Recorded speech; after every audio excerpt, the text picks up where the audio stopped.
बिस्मिल्लाहिर्रहमानिर्रहीम, अस्सलाम वालेकुम नाज़रीन। आप यूट्यूब चैनल देख रहे हैं, मैं इमरान खान हूँ। इससे पहले मैंने आपको एक ऑडियो सुनाई थी पिछले एक वीलॉग में, जिसमें सलमान अकरम राजा साहब ये कह रहे थे मिर्ज़ा अफरीदी के यहाँ पे फार्म हाउस पे लाहौर में। वो ये कह रहे थे कि आलिया हमजा साहबा को बुलवाया था, लेकिन वो बहुत मसरूफ़ थी और उनकी कुछ एक्टिविटीज़ हैं जिनकी वजह से वो इस प्रोग्राम में शामिल नहीं हुई।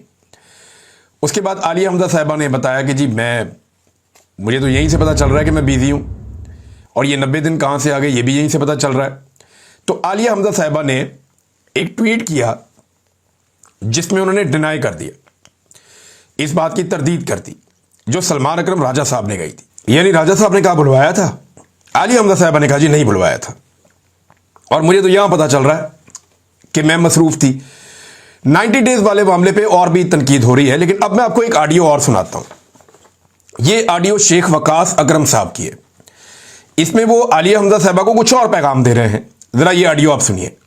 क्योंकि इसको रंग दे रहे हैं, तो इसमें वो पार्टी की तरफ से मेरी अभी बात हुई है जो मुंतजमीन है इसके, मैं तो सिर्फ आपको इतला दे रहा हूँ। वो कह रहे हैं सिर्फ पार्लिमानी पार्टी के लोग जो हैं वो इसमें शामिल है जी, क्योंकि वो इसको कोई और रंग नहीं देना चाहते, सिर्फ MNAs MPs के अलावा वो कोई नहीं वो करना चाहते जी। अच्छा जी, आपने शेख वकास अकरम साहब को सुना, तो शेख साहब कहते हैं जी कि सिर्फ पार्लिमानी पार्टी की है, और उसकी रीज़न वो ये बताते हैं कि जी तनकीद होती है कि MNAs MPs नहीं करते काम कोई, और ये नहीं निकलते, तो लिहाजा MNAs और MPs को इस दफ़ा बुलाया गया है।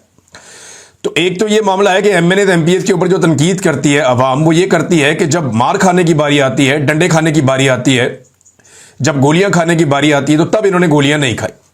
एतराज़ वो ये करते हैं। हालांकि बहुत सारे MPs MNAs मैं ज़ाती तौर पर जानता हूँ जिन्होंने बड़ी कुर्बानियाँ दी हैं, 50-50 तो मुकदमे हुए हैं। अभी शेख वकास अकरम के अपने घर के ऊपर छापे पड़ रहे हैं। यहां पंजाब में गिरफ्तारियां धड़ाधड़ की जा रही हैं। हाल ही में कुछ और लोगों को गिरफ्तार किया गया है। लोगों की चादर और चारदीवारी का तकद्दुस पामाल किया जा रहा है। लोगों का जीना हराम किया हुआ है पंजाब में खास तौर पे। तो ये MPs और MNAs ही हैं जो ये बर्दाश्त करते हैं, और आम कारकुनों के साथ भी बड़ा जुल्म होता है। लेकिन ये शिकवा कारकुन करते हैं कि कारकुन तो निकलते हैं अपना सब कुछ दांव पर लगा के, लेकिन जो पार्टी की क़यादत है खासतौर पे अरकान असेंबली, वो उस तरह जोर नहीं लगाते जैसे उन्हें लगाना चाहिए। ये शिकवा भी साथ साथ चलता रहता है। तो उन्होंने कहा जी MNAs और MPs कहते हैं कि एक तरफ सलमान अकरम राजा साहब कह रहे हैं कि हमने बुलाया, वो नहीं आई। शेख वकास अकरम साहब कह रहे हैं कि बुलवाया ही नहीं, और ना बुलाने की वजह यह है कि ये सिर्फ पार्लियामेंटेरियंस का था। अगर ग्राउंड रियलिटी आप देखें तो मिर्जा अफरीदी के फार्म हाउस पे बेशुमार ऐसे लोग मौजूद थे जो पार्लियामेंटेरियंस नहीं थे। यानी वहां पे सैकड़ों की तादाद में लोग मौजूद थे, और ज्यादातर लोग वो थे जो पार्लियामेंटेरियंस नहीं थे, जो ना सूबाई असेंबली के रुकन है ना कौमी असेंबली के रुकन है। तो अगर वो सब लोग आ गए तो फिर मिर्जा अफरीदी खुद भी तो वहां मौजूद था ना, वो भी तो पार्लियामेंटेरियन नहीं है, तो वो भी वहां मौजूद था। तो आलिया हमजा वहां मौजूद क्यों नहीं थी? हालांकि आलिया हमजा पंजाब की चीफ ऑर्गेनाइजर है। यह सवाल जब उठाया गया तो इसके अभी तक कोई जवाब सही तरह आया नहीं। अच्छा, ये ऑडियो लीक हो गई, और इसके बाद शेख वकास अकरम साहब ने उनकी एक और ऑडियो आई जिसमें उन्होंने बड़ी टिका के तनकीद की है कि हमारी ऑडियोज लीक की जाती है और ये सोशल मीडिया के ऊपर बयानियां बनाए जाते हैं, ज्यादती की जाती है। तो ये क्योंकि पार्टी के अगर अंदर की कोई बात है ना, आपस की कोई बात है, तो वो ऐसे ऑडियोज लीक हो जाना भी जरा मायूब लगता है। लेकिन पाकिस्तान तहरीक इंसाफ के अंदर सब चलता है आजकल कि पार्टी की अपनी लड़ाइयां बहुत ज्यादा बढ़ गई हैं। यानी एक तो मिर्जा अफरीदी को टिकट दिया जा रहा है, इसके ऊपर पार्टी हराना। अच्छा, मेरी बहुत सारे लोगों से बात हुई, ये मैं आपको वो बात बताने लगा जो मेरी जाती तौर पे लोगों के साथ बात हुई है। जो लोग मिर्जा अफरीदी के घर गए उनमें से कई लोगों से मैंने बात की। मैंने कहा जी आप जब मिर्जा अफरीदी के घर गए तो आप क्या प्लान करके गए थे? तो मुझे जितने लोगों से मेरी बात हुई उन सबने मुझे ये कहा कि हमें पता ही नहीं था कि हम उनके घर जा रहे हैं। मैंने कहा यार आप छोटे बच्चे हैं, आपको क्यों नहीं पता कि आप कहां जा रहे हैं? आप वहां से चल पड़े खैबर पख्तूनख्वा से काफिले लेकर के, जनाब हम जा रहे हैं अली अमीन गंडापुर के साथ। वो हमें कहां लेकर जा रहा है? कहते जी हमें ये पता था लाहौर जाना है। हमें व्हाट्सएप की लोकेशन भी शेयर की गई थी कि अगर कोई आगे पीछे हो जाए तो ये लोकेशन है जहां पे पहुंचना है, ये फार्म हाउस है। लेकिन हमें ये नहीं पता था कि ये फार्म हाउस मिर्जा अफरीदी का है, या हमें तो ये भी नहीं पता था कि मिर्जा अफरीदी का लाहौर में कोई फार्म हाउस भी है। अच्छा, इस बारे में तो वाकई मुझे भी नहीं पता था कि मिर्जा अफरीदी का लाहौर में वाकई कोई फार्म हाउस है। तो इस पे मैं इसलिए भी एतबार करता हूं कि इससे पहले कभी ये हाईलाइट हुआ भी नहीं कि रायविंड में कोई मिर्जा अफरीदी का भी अपना कोई फार्म हाउस है। बहरहाल ये फार्म हाउस तो वहां मौजूद है, और यहां पे बड़ी तादाद में, पता नहीं वो उनका है या उनके किसी रिश्तेदार का, लेकिन जो भी है वहां पे मिर्जा अफरीदी साहब ने बंदोबस्त किया हुआ था और ये सारे वहां पहुंच गए। इनकी अक्सरियत ये जानती नहीं थी कि उन्हें मिर्जा अफरीदी के फार्म हाउस पर ले जाया जा रहा है, और ये उन सबका दावा है। यानी जितने लोगों ने मेरे साथ बात की उन्होंने कहा जी हम बाकियों की तरफ से भी आपको बता देते हैं कि चंद लोगों के अलावा ये लोगों को पता ही नहीं था कि हमें कहां लेकर जा रहे हैं। हम तो काफिले के अंदर चले गए, जहां पे हमें हमारे कायद अली अमीन गंडापुर साहब ले गए, हम उनके पीछे पीछे चले गए। इमरान खान साहब की फैमिली को भी इवन ये नहीं पता था कि मिर्जा अफरीदी के घर जा रहे हैं ये लोग सारे इकट्ठे होकर, नहीं पता था, उनकी फैमिली को भी नहीं पता था। बहरहाल ये वहां पहुंच गए और ये मैं उनकी फैमिली से कंफर्म करके आपको बता रहा हूं, मैंने डायरेक्ट तो बात नहीं की, लेकिन जिन लोगों ने बात की उन्होंने मुझे बताया कि जनाब उनको 2-3 चीजों का तो फैमिली को नहीं पता था। एक, वो बड़े हैरान हुए कि मिर्जा अफरीदी, और दूसरा वो बड़े हैरान हुए कि ये 90 दिन का मामला कहां से आ गया बीच में, ये 90 डेज का गेम कहां से खेल दिया गया। अब नॉर्मली वैसे ये साद रसूल साहब ने भी इस पर यही तबसरा किया और बहुत सारे लोग और भी कह रहे हैं कि अली अमीन गंडापुर साहब हमेशा तहरीक का मोमेंटम तोड़ देते हैं, जब वो कहीं ऊपर जाने लगती है उस वक्त तोड़ देते हैं। पहले जब डी चौक पे सारे पहुंचने लगे थे तो गंडापुर साहब डी चौक के बजाय घर चले गए, केपी हाउस चले गए, और वहां पे उन्होंने फ्रेश होने के बाद वो पहाड़ों पे चढ़ गए और पता नहीं क्या कुछ करके वो वापस खैबर पख्तूनख्वा पहुंच गए। एक तो ये हुआ। दूसरी मर्तबा कारकुनों को गोलियां लग रही थी, लोग शहीद हो रहे थे, गंडापुर साहब डी चौक आने के बजाय पिछले चौक से ही वापस मुड़ गए और लोगों को वहां निहत्ता छोड़ के गोलियां खाते हुए, जख्मी होते हुए वो वहां से निकल गए। लोग लापता भी हुए, इन्होंने ही बताया, हमने तो नहीं बताया, इन्होंने कहा कि लोग लापता हुए, उनका अभी तक कुछ पता नहीं है। अभी जुनेद अकबर साहब भी कह रहे थे कि हमें बताया जाए, हमने तमाम आईजीज को लिखा अपने लापता अफराद के हवाले से, हमें इंफॉर्मेशन नहीं दी जा रही। तो गंडापुर साहब ये मोमेंटम तोड़ देते हैं। इस मर्तबा उन्होंने मोमेंटम बहुत जल्दी तोड़ दिया, पहले ही तोड़ दिया या कोशिश की है तोड़ने की। मैं बताता हूं ग्राउंड पे क्या हो रहा है, वो चीजें आपके साथ शेयर करता हूं, लेकिन 90 दिन वाला मामला कहां से आया इस पे सारे हैरान है। ये इमरान खान साहब के रिश्तेदार हैं अहमद खान न्याजी, उनका मैं स्टेटमेंट सुन रहा था और उन्होंने क्या कहा इस बारे में लोग काफी वहां गुस्से में थे। वो एक खिताब कर रहे थे अहमद खान न्याजी, उन्होंने क्या कहा जरा ये भी आप सुन लें। हमें 300 दिन 90 दिन नामंजूर है। हमें सलीमा खान ने 5 अगस्त का टाइम दिया है। हमने जहाँ 5 अगस्त को हमें टाइम चाहिए। हम हर गली जाएंगे, हर मोहल्ले जाएंगे, हम हर शहर जाएंगे, हर डिस्ट्रिक्ट जाएंगे। हम नहीं बैठेंगे जब तक खान हमें ट्रक की नापति दिखाओ। कभी मुज़ाकरात से दिखाते हो, कभी 5 तारीख, कभी 10 तारीख, कभी ईद से पहले, कभी ईद से बाद। हम बस हो गई हमारी यहाँ, 2 साल से हमारा लीडर अंदर है, बहुत हो गया। अच्छा जी, ये भी कह रहे हैं जी हमें ट्रक की बत्ती दिखा देते हैं, कभी हमें कहते हैं जी ईद से पहले, कभी कहते हैं ईद के बाद, रोज एक नई कहानी हमें सुना दी जाती है, हमारी बस हो गई है। और ये इमरान खान साहब के रिश्तेदार है अहमद खान न्याजी साहब, जो इमरान खान साहब के बहुत करीबी हैं और इमरान खान साहब इन पर भरोसा भी करते हैं। अब मामला आ जाता है मिर्जा अफरीदी। मिर्जा अफरीदी साहब का पैसा जीतता है या इमरान खान साहब के बताए हुए नजरिए के लिए कुर्बानियां देने वाला वर्कर जीतता है। इस वक्त मुकाबला यह है। पाकिस्तान तहरीक इंसाफ में बेशुमार लोगों ने बहुत सारी कुर्बानियां दी हुई हैं। मैं किसी भी एक सेनेटर का नाम नहीं लेना चाहता, लेकिन ये वो बाकी लोग हैं जो उम्मीदवार हैं जिन्होंने काफी कुर्बानियां दी हुई हैं और इमरान खान साहब ने जेल से उनका नाम लिया हुआ है। और बाकायदा पाकिस्तान तहरीक इंसाफ के वो लोग जो जेल में इमरान खान साहब से तवातर के साथ मिलते हैं, उन्होंने ये बताया कि इमरान खान साहब ने बार बार सेनेटर्स के नाम बताए हैं और उन्होंने मिर्जा अफरीदी का नाम नहीं लिया। लेकिन गंडापुर साहब या इनके करीबी लोग जो है वो ये कहते हैं कि मिर्जा अफरीदी को टिकट देना है। अभी ये पैसा जीतता है या नजरिया जीतता है, मुकाबला इस बात का है। और क्या इमरान खान साहब वाकई में चंदे की बुनियाद के ऊपर टिकट दे देंगे जेल में बैठ गए इस वक्त कि जनाब एक आदमी चंदा दे रहा है तो उसको टिकट दे देते हैं। चंदा तो पाकिस्तान तहरीक इंसाफ को बेशुमार मिल जाता है। ये तो जब मामला खुलेंगे तब पता चलेगा कि चंदा किस किस से दिया। लोग रसीदें लेकर बैठे हुए हैं, लोग जो है लिख लिख के पर्चियां रख के बैठे हुए हैं कि हमने इतना इतना चंदा दिया था और उसके बदले हमें मायूसी मिली है। खैबर पख्तूनख्वा में भी और ओवरसीज में भी बेशुमार कहानियां चंदे के हवाले से, कितना चंदा इकट्ठा हुआ, कैसे इकट्ठा हुआ, ये आने वाले दिनों में आपको पता चलेगी। इमरान खान साहब बाहर आएंगे तो लोग उनको तफसीलात बताएंगे कि जनाब हमने कितना कितना चंदा दिया था और किस किस बंदे को पहुंचाया था। तो मिर्जा अफरीदी अकेला तो नहीं है, लेकिन मिर्जा अफरीदी साहब का पैसा जो है वो, यानी पैसा तो फिर पैसा होता है ना। और कुछ सहाफियों ने यह क्लेम किया पाकिस्तान में, मैं उन्हें सुन रहा था, उन्होंने कहा कि मिर्जा अफरीदी ने यह चैलेंज किया है कुछ सहाफियों के सामने कि मुझे अगर बहुत ज्यादा पैसा भी 1 अरब रुपए में भी एक एमपीए खरीदना पड़ा तो मैं खरीदूंगा और मैं सेनेटर बन के दिखाऊंगा। ये चैलेंज मिर्जा अफरीदी साहब ने किया, तो ठीक है जी, वो चैलेंज कर सकते हैं, उनके पास बहुत सारा पैसा है। और अभी मैं देख रहा हूं हमारे कुछ सहाफी भी एक जैसे ट्वीट्स कर रहे हैं। नॉर्मली ये गलती एस्टेब्लिशमेंट के इशारों पर चलने वाले जो सहाफी हैं या एस्टेब्लिशमेंट की तरफ से जो व्हाट्सएप में पैगाम आता है, वो पैगाम चलाने वाले जो सहाफी हैं, नॉर्मली ये गलती उनसे होती है कि वो एक जैसा ट्वीट रीट्वीट कर देते हैं या एक जैसा ट्वीट कर देते हैं, उनके अल्फाज भी आगे पीछे नहीं होते, और ये कई मरतबा उनसे गलतियां हो चुकी हैं। ऐसे ही मिर्जा अफरीदी के लिए जिन सहाफियों ने ट्वीट किए, उन्होंने एक जैसे ट्वीट कर दिए, और मिर्जा अफरीदी साहब की ताकत, पैसा और उनका असर रसूख बोल रहा है, और एस्टेब्लिशमेंट में भी उनके बड़े अच्छे मरासम हैं। ये गलती अमूमन जो है वो एस्टेब्लिशमेंट से जुड़े हुए सहाफी करते हैं, लेकिन अब ये दूसरी तरफ भी गलती हुई है, वरना एक जैसे हरूफ जो हैं वो हरफ बारफ ट्वीट नहीं हो सकते थे। बहरहाल आने वाले दिनों में बड़ी गेम होने वाली है, सहाफियों को चाहिए अपनी इज्जत बचाएं और मिर्जा अफरीदी को बिला वजह सपोर्ट करने से अपने आप को महफूज रखें, क्योंकि जो सपोर्ट करेगा उसका मतलब साफ जाहिर है।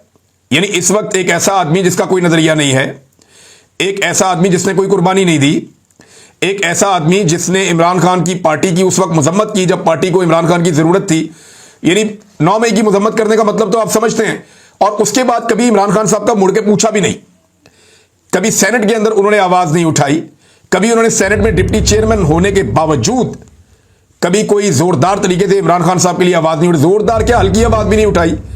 और जब सीट खत्म होने लगी थी तो फिर एस्टेब्लिशमेंट की मर्जी से ही होता है, आपको पता है। एजाज चौधरी साहब का एक प्रोटेक्शन ऑर्डर जारी कर दिया जिस पे कभी भी अमल दरामद नहीं हुआ, वो तो अपनी इज्जत रखने के लिए यूसुफ रजा गिलानी साहब ने भी जारी किया है, जिस पर कोई अमल दरामद नहीं हुआ, क्योंकि एजाज चौधरी साहब कंप्रोमाइज नहीं कर रहे। तो मिर्जा अफरीदी साहब को जनाब अब टिकट देने में तुला हुआ है पाकिस्तान तहरीक इंसाफ का एक बड़ा हिस्सा, और सहाफियों के अंदर भी, यानी जो सहाफी इसकी मुखालफत हमने क्या करनी है, हमारा इस पॉलिटिकल पार्टी से ताल्लुक ही कोई नहीं, जिसको मर्जी टिकट दे जो मर्जी करें, लेकिन भाई ये चूरन तो ना बेचे ना कि जनाब ये पार्टी जो है वो नजरिए के ऊपर खड़ी है। अगर तो नजरिए के ऊपर खड़े हैं तो नजरियाती लोगों को टिकट मिलने चाहिए थे।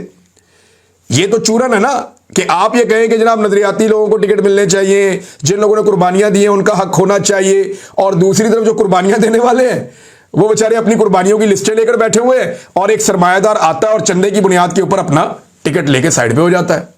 और इस वक्त सारा निजाम कोशिश कर रहा है कि जनाब उसको किसी तरह सेनेटर बनवा दें। हो सकता है बनवा भी दें, इस निजाम में यही होता है ना, जब शहबाज शरीफ वजीर आजम बन गया, जब आसिफ अली जरदारी सदर बन गया, तो क्या मिर्जा अफरीदी पाकिस्तान तहरीक इंसाफ के टिकट से सेनेटर नहीं बन सकता? बन सकता है, अभी पैसे की और एस्टेब्लिशमेंट की ताकत है, और कुछ भी हो सकता है यहां पे। बहरहाल ये कोशिश की जा रही है, एक तरफ लीडरशिप की लड़ाइयां चल रही है, दूसरी तरफ पाकिस्तान तहरीक इंसाफ भी मोमेंटम पकड़ रही है। कैसे, मैं आपको बताता हूं। मोबिलाइजेशन वाकई हो रही है ग्राउंड पे। अगर ये लड़ाइयां ना हो ना, पाकिस्तान तहरीक इंसाफ में ये हरकतें ना हो, देखें ना, अब इमरान खान की बहनें अटियाला जेल के बाहर खड़ी होकर इंतजार कर रही थी, और ये एमपीए सारे इकट्ठे होकर खैबर पख्तूनख्वा से नहीं पहुंचे। वादा किया था इन्होंने, और ये वादा बाकायदा इमरान खान की बहनों ने बताया था कि ये सारों ने हमसे वादा किया है कि ये सब एमपीए इकट्ठे होकर, मिनिस्टर्स भी, वजीर आला भी, ये अटियाला जेल के बाहर पहुंचेंगे बजट पास करने से पहले। ये वादा किया था सबने। बजट उन्होंने पास कर लिया असेंबली में बैठ के, लेकिन अटियाला जेल नहीं पहुंचे। लेकिन अब आप ये देखें, और बहाना ये था कि जनाब पंजाब में जाएंगे तो पकड़े जाएंगे, हमारे ऊपर पर्चे वर्चे हैं, पंजाब में जाएंगे पकड़े जाएंगे। अब वही सारे एमपीए और एमएनए जो हैं वो इकट्ठे होकर पंजाब के दिल लाहौर के अंदर पहुंच गए, मिर्जा अफरीदी के फार्म हाउस पे। मिर्जा अफरीदी की सपोर्ट भी हो गई, आलिया हमजा का पत्ता भी काट दिया, और जो तहरीक के लिए 90 दिन का एक लंबा टाइम भी दे दिया, जो इमरान खान साहब की फैमिली को अभी तक इसके बारे में नहीं पता था, और ना ही पाकिस्तान तहरीक इंसाफ के कारकुन या बाकी लीडर्स इसके बारे में जानते थे। मेरी जिन लीडर से बात हुई, जो लोग यहां पहुंचे थे मिर्जा अफरीदी के फार्म हाउस पे, और मैंने सबसे एक बार जरूर पूछी, मैंने कहा यार आप लोगों को अगर वहां जाके पता चला कि मिर्जा अफरीदी का फार्म हाउस है तो आप लोगों ने कोई बात क्यों नहीं की? तो इसका मुझे किसी ने जवाब नहीं दिया। उन्होंने कहा जी पार्टी का डिसिप्लिन होता है, अब हम पहुंच गए थे, हम क्या बात करते हैं वहां पे, हमें तो पहले पता ही नहीं था कि हमें कहां पे लाया जा रहा है। अब जब पहुंच गए तो फिर वहां जो बात उन्होंने की वो उन्होंने की। दूसरा मैंने कहा जी 90 डेज का, उन्होंने कहा जी हमें बिल्कुल इसके बारे में नहीं पता था कि 90 दिन का कोई नया फॉर्मूला आने वाला है, हम इसके बारे में नहीं जानते थे। अब वो ये कर रहे हैं सलमान अकरम राजा साहब और अली अमीन गंडापुर साहब कि वो 90 डेज को जो है ना वो कूल डाउन करने के लिए या टोन डाउन करने के लिए, क्योंकि इस पे बहुत तनकीद हो रही है, तो वो ये कह रहे हैं जी तारीख तो लंबी चलनी है 90 डेज तक, लेकिन 5 अगस्त हमारा इसका पीक होगा। हम 5 अगस्त में इसको पीक पे ले जाएंगे, सबसे ऊपर ले जाएंगे, और वो आप देखेंगे। अब अगर 90 दिन में इमरान खान साहब को अली अमीन गंडापुर साहब नहीं करवा पाते रहा तो क्या वो सियासत छोड़ देंगे? ये एक बड़ा सवाल है ना। 90 दिन में से एक दिन तो गुजर गया, ये दूसरा दिन चढ़ गया आज, तो क्या वाकई वो सियासत छोड़ देंगे? गंडापुर साहब ने एक चैलेंज अभी हाल ही में किया है, और उन्होंने फजलुर रहमान साहब को चैलेंज किया कि मेरे भाई के मुकाबले में इलेक्शन लड़ो यहां से, डीआई खान से, और हम ये कर देंगे तो आपको इलेक्शन नहीं जीतने देंगे। और बड़े सख्त अल्फाज गंडापुर साहब ने बोले। गंडापुर साहब ने चैलेंज किया फजलुर रहमान साहब को। फजलुर रहमान साहब के भाई ने इस चैलेंज का जवाब दिया। फजलुर रहमान साहब के भाई हैं और इनके छोटे भाई हैं इंजीनियर ज़ियाउर रहमान। उन्होंने वीडियो बयान जारी कर दिया। उन्होंने अली अमीन गंडापुर का इलेक्शन लड़ने का चैलेंज कबूल करते हुए कहा कि अली अमीन गंडापुर तुम्हारा चैलेंज कबूल है, तुम्हारी औकात नहीं कि फजलुर रहमान तुम्हारा चैलेंज कबूल करे। अच्छा, गंडापुर साहब ने यह कहा था कि डीआई खान से मेरे भाई के खिलाफ इलेक्शन जीत कर दिखाएं, यानी मेरा भाई रिजाइन करेगा, दोबारा इलेक्शन करवा देते हैं और मेरे भाई को इलेक्शन हरा कर दिखाओ। मौलाना फजलुर रहमान ने इलेक्शन जीत लिया तो मैं इस्तीफा दे दूंगा, यह गंडापुर ने कहा था। अब उनके जो छोटे भाई हैं उन्होंने यह चैलेंज कबूल कर लिया। उन्होंने कहा मुफ्ती महमूद के इस बेटे से मुकाबला करके दिखाओ, तुम्हारी औकात भी नहीं है। मौलाना फजलुर रहमान तुम्हारा चैलेंज कबूल करे। मौलाना साहब ने तो तुम्हारे लीडर को इक्तदार की कुर्सी से घसीट कर निकाला था। वैसे मौलाना फजलुर रहमान साहब बता चुके हैं कि जनरल बाजवा और जर्नैलों के कहने के ऊपर उन्होंने ये तहरीक बनाकर पीडीएम की इमरान खान साहब की हुकूमत गिराई थी, और उसमें एस्टेब्लिशमेंट ने और जर्नैलों ने उनकी मदद की थी, और वहां पे मौलाना फजलुर रहमान साहब एस्टेब्लिशमेंट की तरफ से खेल रहे थे, जिनकी तरफ से वो अक्सर खेलते हैं। लेकिन मौलाना फजलुर रहमान साहब के भाई ने अली अमीन गंडापुर का चैलेंज कबूल किया। अब देखते हैं कि गंडापुर साहब वाकई में उन्होंने हकीकत में यह चैलेंज किया था या सिर्फ एक बड़क मारी थी, और अगर उन्होंने वाकई हकीकत में चैलेंज किया था तो उन्हें अपने भाई को एक दफा इस्तीफा दिलाना पड़ेगा, फिर दोबारा इलेक्शन करवाना पड़ेगा, और उस इलेक्शन में फिर देखेंगे कि उनका भाई इलेक्शन जीतता है या फजलुर रहमान का भाई इलेक्शन जीतता है। तो ये चैलेंज जनाब कबूल हो गया है। नादरीन, जो पब्लिक में मोमेंटम बन रहा है उसमें कुछ जगहों पे बड़ा जबरदस्त लोगों ने निकल के बाहर शो ऑफ पावर की है। पाकिस्तान तहरीक इंसाफ से मोबिलाइजेशन जो हो रही है सिंध में, आज़ाद कश्मीर में और बलूचिस्तान में, 3 जगहों के ऊपर बड़े इज्तिमात हुए हैं। टंडो जाम मोहम्मद खान में रैली निकाली पाकिस्तान तहरीक इंसाफ ने, बड़ी तादाद में लोग निकले। लोरा बलूचिस्तान में भी बड़ी तादाद में लोग निकले हैं। कोटली आज़ाद कश्मीर में लोगों ने बहुत बड़ी एक रैली निकाली है इमरान खान साहब के लिए। और आज के दिन में सुहेल अफरीदी साहब ने अपने हल्के में प्रोग्राम किया, और एक प्रोग्राम जो है वो मर्दान में आज आतिफ खान के घर से एक रैली निकलेगी, उनका घर जहां पे वहां से रैली निकलेगी मर्दान में पाकिस्तान तहरीक इंसाफ की। और देखते हैं कि यहां पे कैसा मोमेंटम बनता है। खैबर पख्तूनख्वा में बहरहाल अवाम निकल रही है। अवाम शिकवा तो करते हैं लीडरशिप से, लेकिन अवाम हार नहीं मानती। अवाम हर जगह पे निकलती है, बार बार निकलती है, और इमरान खान साहब की रिहाई में वो भी ये जानते हैं कि फैसला सड़कों पर ही होगा। लेकिन पाकिस्तान तहरीक इंसाफ के अंदर जो इस वक्त डिवीजन है ना, वो एक प्रॉब्लम क्रिएट कर देती है और मामला पीछे चला जाता है। नादरीन, एक खबर है माजिद नजामी साहब ने दी है, जर्नलिस्ट ने बड़े अच्छे, और उन्होंने बताया कि हुकूमती आदादोशुमार के मुताबिक पंजाब में चीनी 164 के बजाय 205 रुपए किलो तक फरोख्त की जा रही है। ये जब चीनी थी ना 80 रुपए की, तो यहां पाकिस्तान में मातम होता था रोजाना की बुनियाद पे, हर टीवी चैनल पे यही टॉक शो चलता था। आज 205 रुपए किलो तक फरोख्त की जा रही है हुकूमती आदादोशुमार के मुताबिक। सूबे में मुकम्मल सन्नाटा है, ना कोई जुर्माने ना छापे। किसानों को भाषण देने वाले वजीरों मशीरों को चुप लग गई है। बात करेंगे तो नौकरी से जाएंगे, क्योंकि वजीर आला मरियम नवाज के करीबी रिश्तेदारों की 8 शुगर मिले हैं। 8 शुगर मिले तो इनके घर की हैं, तो इन्होंने क्या शुगर माफिया को पकड़ना है? यानी जिनकी अपनी 8 शुगर मिले होंगी बकौल माजिद नजामी साहब के, कुछ का तो मुझे पता है, लेकिन 8 है ये मुझे नहीं पता था। जिनकी अपनी 8 शुगर मिले हैं वो शुगर माफिया को नाथ डालेंगे या शुगर से पैसा इकट्ठा करेंगे? वहां अरबों रुपया इकट्ठा हो रहा है, तो ये क्यों पकड़ेंगे? तो ये कंफ्लिक्ट ऑफ इंटरेस्ट है। जो लोग कारोबार करते हैं वही हुकूमत में आकर बैठ जाते हैं, फिर वो ऐसी पॉलिसियां बनाते हैं कि अवाम की जेब से पैसा निकालते हैं और अपने कारोबारों को बढ़ावा देते हैं। हर पॉलिसी अवाम के खिलाफ बनाते हैं, और यही वजह है कि सारा का सारा शुगर माफिया इमरान खान के दौर में उसके खिलाफ हो गया था। तो नादरीन, ये है अब तक की सूरत हाल। पाकिस्तान तहरीक इंसाफ मोमेंटम बनाने की कोशिश कर रही है, लेकिन पाकिस्तान तहरीक इंसाफ इस वक्त जितनी मुश्किल में है और जितने बड़े उसूल इमरान खान साहब ने अपनाए हुए हैं, अगर वो एक एस्टेब्लिशमेंट के बंदे को इनकार नहीं कर सकते, मैं एस्टेब्लिशमेंट का बंदा इसलिए कह रहा हूं कि उन्होंने बहुत इंजॉय किया उस वक्त जब सारी की सारी पीटीआई को मार पड़ रही थी। इस बुनियाद पे मैं ये अज्यूम कर रहा हूं और ये मेरा तज्जिया है कि जिस आदमी को मार नहीं पड़ी और बाकी सबको मार पड़ रही थी, इसका मतलब है उसके एस्टेब्लिशमेंट से ताल्लुकात अच्छे हैं। अगर उनका बंदा अकोमोडेट हो रहा है तो उनके खिलाफ आप तहरीक कैसे चलाएंगे, सवाल ही पैदा नहीं होता। अब तक के लिए इतनी, अपना ख्याल रखिएगा, अपने चैनल का भी। अल्लाह हाफिज।